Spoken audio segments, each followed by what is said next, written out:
रामायण भारत के सबसे प्रसिद्ध ग्रंथों में से एक है। भारत में रामचरितमानस का पाठ पूरी आस्था के साथ होता है। महर्षि वाल्मीकि द्वारा रामायण में भगवान राम की संपूर्ण जानकारी लिखी गई है, लेकिन कुछ लोग भगवान के होने पर ही सवाल उठाते हैं और रामायण को केवल कहानियों से भरी किताब मानते हैं। लेकिन क्या होगा जब हम आपके सामने इसके सत्य होने के सबूतों को बताएंगे, जिसका हर एक सबूत इसके सत्य होने की ओर इशारा करता है। अगर हम वैज्ञानिक अध्ययनों के आधार पर ये सिद्ध कर दें कि रामायण में वर्णित घटनाएं पूर्णतः सत्य हैं। रामायण के अनुसार भगवान राम ने अधर्मी रावण को मारकर धर्म की स्थापना की थी। ज़्यादातर लोगों का सवाल होता है, क्या भगवान राम वाकई धरती पर पैदा हुए थे? क्या वास्तव में रावण के 10 सिर और 20 भुजाएं थीं? क्या हनुमान जी अपनी इच्छा से अपना रूप बदल सकते थे? आज हम आपको रामायण काल के सबूतों के बारे में जानकारी देंगे। रावण का महल। लंकापति रावण के महल के अवशेष आज भी मौजूद हैं। ये वह है जिसे हनुमान जी ने लंका के साथ जला दिया था। रामायण में लंका दहन को रावण के विरुद्ध राम जी की पहली जीत कही जाती है।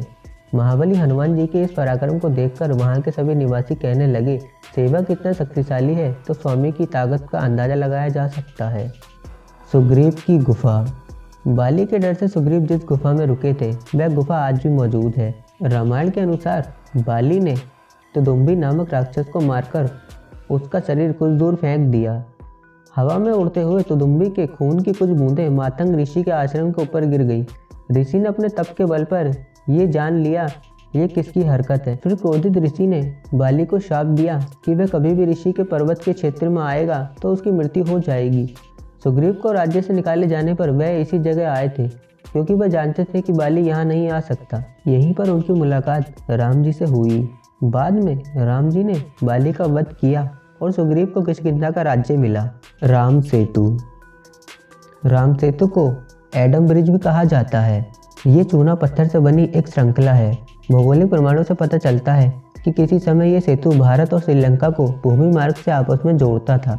ये पुल करीब 30 किलोमीटर लंबा माना जाता है। 15वीं शताब्दी तक ये पैदल पार करने लायक था। एक चक्रवात के कारण ये पुल अपने पूर्ण स्वरूप में नहीं रहा। राम सेतु एक बार फिर सुर्खियों में तब आया जब नासा के उपग्रह द्वारा लिए गए फोटो मीडिया में सुर्खियां बने थे। समुद्र पर बने सेतु को राम जी की दूसरी विजय कहा जाता है, क्योंकि रावण को विराट समुद्र की तरफ से कोई खतरा नहीं था। पानी में तैरने वाले पत्थर। राम सेतु पुल के पत्थर पानी पर तैरते थे। सुनामी के बाद रामेश्वरम के उन पत्थरों में से कुछ जमीन पर आ गए थे। शोधकर्ताओं ने जब उन्हें दोबारा पानी में फेंका तो वह तैर रहे थे, जबकि दूसरे पत्थर पानी में डूब जाते थे। नल और नील की उपस्थिति में वानर सेना ने 5 दिन में 30 किलोमीटर लंबा और 3 किलोमीटर चौड़ा पुल तैयार किया था। रामेश्वरम में आई सुनामी के दौरान ये पत्थर दिखाई दिया था। आज भी कई साधु संतों के पास इस तरह के पत्थर हैं। लंका जलने के अवशेष। रामायण के अनुसार हनुमान जी ने समस्त लंका को आग लगा दी थी, जिसके प्रमाण उस जगह से मिलते हैं। जलने के बाद वहाँ की मिट्टी काली हो गई थी, जबकि उसके पास की मिट्टी का रंग वैसा ही है। रामायण कालीन 4 हवाई अड्डे। श्रीलंका की रामायण अनुसंधान टीम ने रावण के रामायण काल के 4 हवाई अड्डे खोजने का दावा किया है। पिछले 9 वर्षों से ये कमेटी श्रीलंका के कोने कोने की छानबीन कर रही थी। यहाँ उन्हें जानकारी और अवशेष मिले, परंतु पिछले 4 सालों में लंका के दुर्गम स्थानों की खोज के दौरान रावण के 4 हवाई अड्डे हाथ लगे हैं। कमेटी के अध्यक्ष अशोक केंत का कहना है कि लंका वास्तव में श्रीलंका ही है। यहाँ उसानगोडा, गुरुलोकोथा, तोतुपोला कंदा और बरियापोला नामक 4 हवाई अड्डे मिले हैं। अशोक वाटिका। अशोक वाटिका आज भी लंका में स्थित है, जहाँ रावण ने सीता माता को हरण करने के पश्चात कैद कर रखा था। ऐसा माना जाता है कि एलिया पर्वत की एक गुफा में सीता माता को रखा गया था, जिसे सीता एलिया नाम से भी जाना जाता है।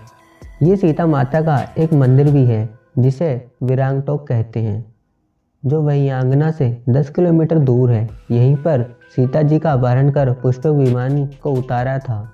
जहाँ सीता माता को ले जाया गया उस जगह का नाम गुरुलपोटा है, जिसे अब सीता कोटवा नाम से भी जाना जाता है।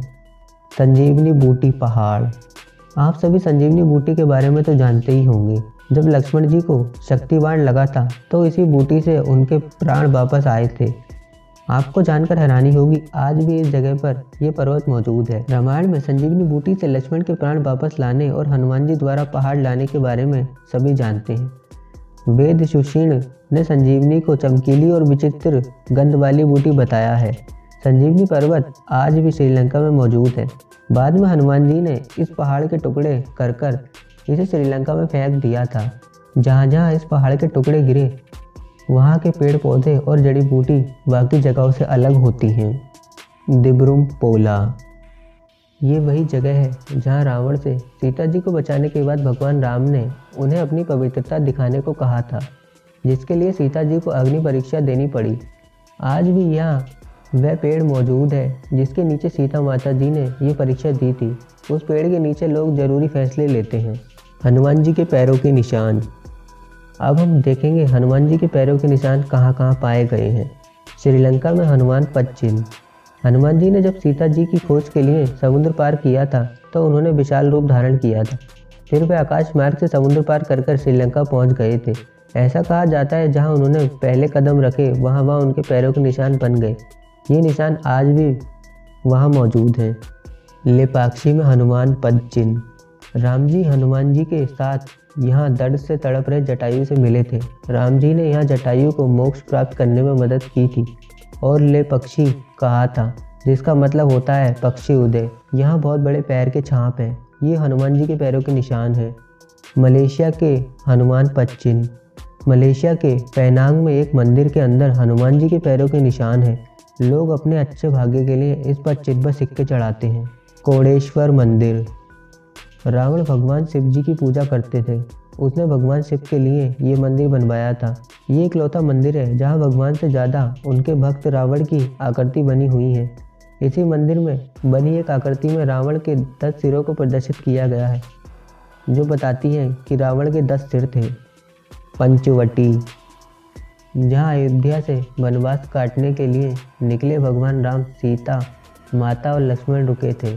वहीं पर लक्ष्मण जी ने शूर्पणखा की नाक भी काटी थी। जानकी मंदिर। नेपाल के जनकपुर शहर में जानकी मंदिर है। रामायण के अनुसार सीता माता के पिताजी का नाम जनक था और इन्हीं के नाम पर इस शहर का नाम जनकपुर रखा गया था। साथ ही सीता माता को जानकी के नाम से भी जाना जाता है, इसलिए इस मंदिर को जानकी मंदिर कहते हैं। यहाँ हर रोज दर्शन करने के लिए हजारों श्रद्धालु आते हैं। रामलिंगम। रावण को मारने के बाद भगवान राम को पश्चाताप करना था, क्योंकि उन्होंने एक ब्राह्मण को मारा था। इसके लिए उन्होंने शिव जी की आराधना भी की थी। भगवान शिव ने उन्हें 4 शिवलिंग बनाने को कहा। एक रेत का शिवलिंग सीता माता ने बनाया, 2 शिवलिंग हनुमान जी कैलाश से लेकर आए थे और एक शिवलिंग भगवान राम ने स्वयं अपने हाथों से बनाया था, जो आज भी उसी मंदिर में स्थित है। इसीलिए इस जगह को रामलिंगम कहते हैं। अगर आपको वीडियो अच्छी लगी तो हमारे वीडियो को लाइक करें, अपने दोस्तों और फैमिली के साथ शेयर करें। ऐसी और वीडियो देखने के लिए आप हमारे चैनल अद्भुत जानकारी को सब्सक्राइब करें। धन्यवाद।